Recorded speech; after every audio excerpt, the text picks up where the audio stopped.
Let's prepare a low poly model for texturing. As an example, let's prepare this mobile chimney. Select this edge and select similar bevel. Then right-click mouse button and press M to mark seam. Select another edge with a bevel weight.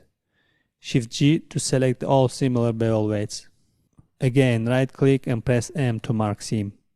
Same procedure here. By the way, let's cancel bevel and sub-desurface modifiers. Keep selecting these edge loops and marking the seams. Let's reduce the amount of geometry at the top. Select edge ring, then checker deselect, and then dissolve edges. Now let's select and collapse the faces in the center. This edge loop also needs to be marked. Let's dissolve these edge loops. Dissolve this one as well, and this one below.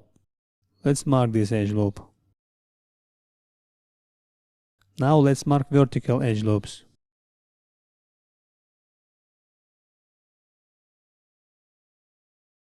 Let's mark this edge of the ring for each hole.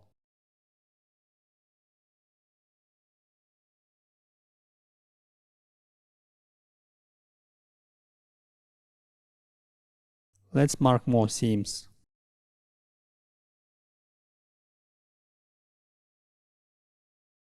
I'd also like to mark these edges as seams.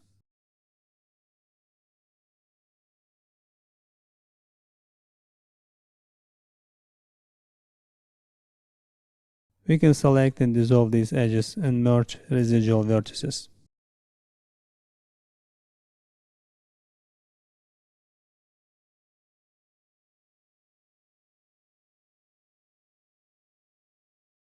Let's use another method to remove this upper edge loop.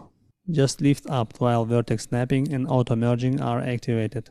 These edge loops are easy to select and dissolve. I also want to mark seams here. And these edges can also have seams. This edge loop for sure needs a seam. In edit mode, select all and unwrap. Let's go to the UV editing tab. Okay, not bad. Now let me show you how I marked the seams on the other parts of the lantern.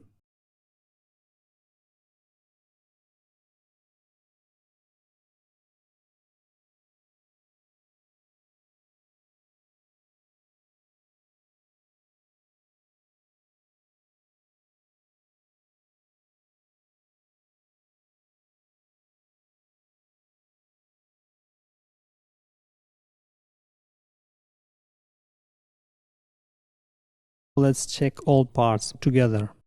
Select all and unwrap. We will learn how to pack more tightly in the upcoming tutorial. See you later, Annihilator.